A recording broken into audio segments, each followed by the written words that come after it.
Sveiki mano brangūs žiūrovai. Šiandien gaminsiu vilkžuvę. Vilkžuvę, bet ne paprastai gaminsiu, o griliuje. Kaip matote, gražus 4 kepsniai, tai yra, sakysim, žuvies steikai, nuostabus žuvies steikai. Ir ką aš dabar darysiu? Aš juos dabar sumarinuosiu.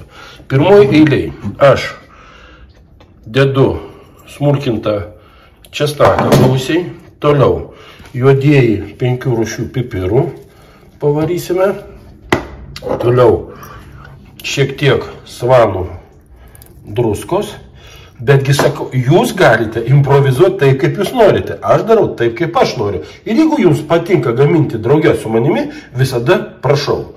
Dabar žolelių mikso, toliau būtinai žuvies prieskoniai. Aš juos visada naudoju. Tikrai yra nuostabus, yra natūralūs, kaip minėjau praeitą kartą. Ir žolelių miksas. Kaip ir turbūt viskas. Ir dabar pagrindas yra alyvuogių aliejus. Tyras alyvuogių aliejus.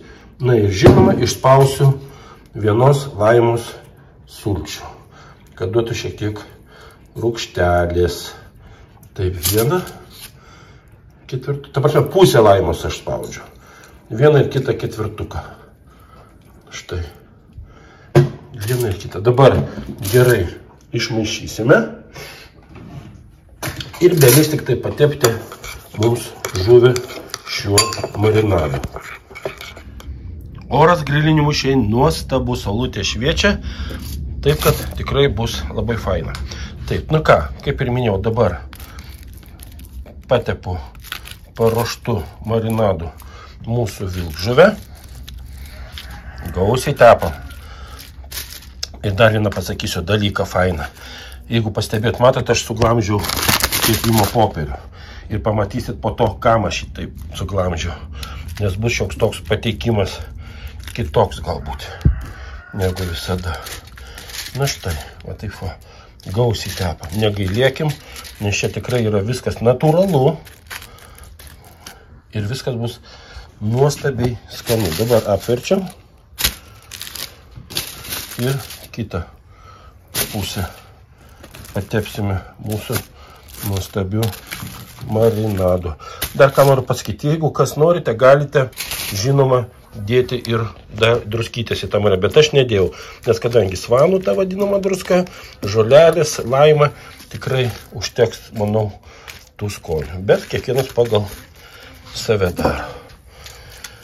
Štai, ištepėme ir dabar pašausime, suviniosime ir pašausime į šaldytuvą kelioms valandoms, kad skoniai įsigertų į mūsų nuostabią žuvytę ir po to eisime kurti grilių ir kepsime grilių. Dabar, kai žuvis yra jau sumarinuota, suviniosiu, dėsiu, kaip minėjau, į šaldytuvą ir eisiu užsiimsiu daržovėmis. Šiandien grilinsiu labai daug daržovių. Kaip matote, pievagrybiai. Pievagrybių aš nupjoviau kotelius, kad būtų patogiau kepti.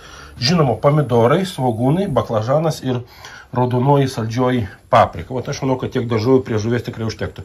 Aš naudoju tą patį dubenėlį, bet dabar darysim truputį kitaip.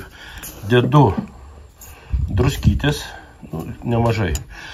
Pilu vėlgi sausų česnako granulių, nes daržovės mėgsta tokį dalyką.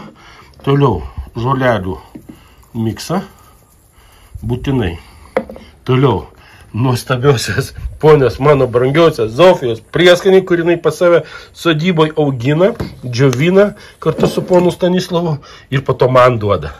Tai vat būtinai ponios Zofijos prieskonių.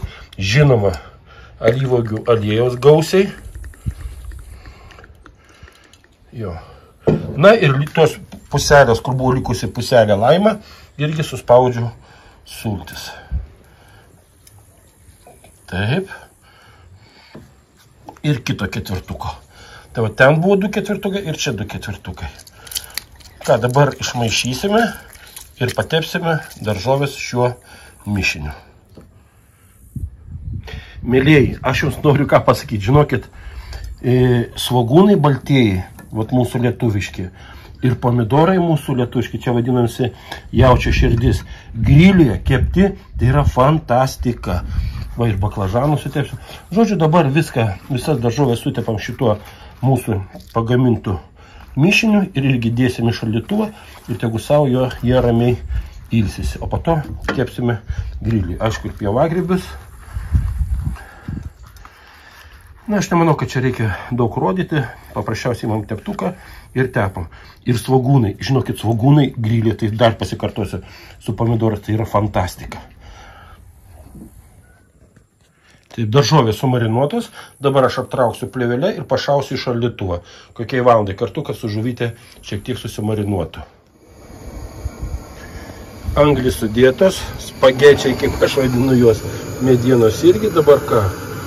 Kūriam mūsų anglis, lauksime, kol jos įkais gerai ir kepsime žuvytę kartu su daržovėmis. Manau, kaip gerai šitie spagečiai kūrėsi. Kaip ir minėjau, kad nereikia jokių ten tų skysčių ir nereikia, kad paskui mūsų patiekalas prisitrauktų kažkokių tai kvapų. Šiandien 31 laipsnis, tai žinokit tikrai saulėta, oras labai geras, bet prie grilio stovėti tai šiaip tai jau nelabai malonu.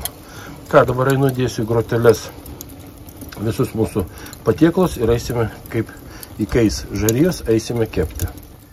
Daržovės aš sudėjau į groteles, kad man būtų paprasčiau ir greičiau vartyti, o žuvį aš susakau, kaip matote, tokius suktinius. Vieną kartą aš dariau lašišą. Kodėl aš susakau, nepalikau tos kepsnius, kaip turėjo būti, bet susakau, o todėl, kad brangiai, kada susuksi, tai jinai bus sultingesnė. Nes vilkžuvė yra labai riebi, o kada bus susukta, jinai savo riebaliukus įskirstys po mėsytę, bus ženkliai skaniau. Na štai dabar po truputėlį kepsim ir žiūrėsim. Mūsų grilinimas eina į pabaigą.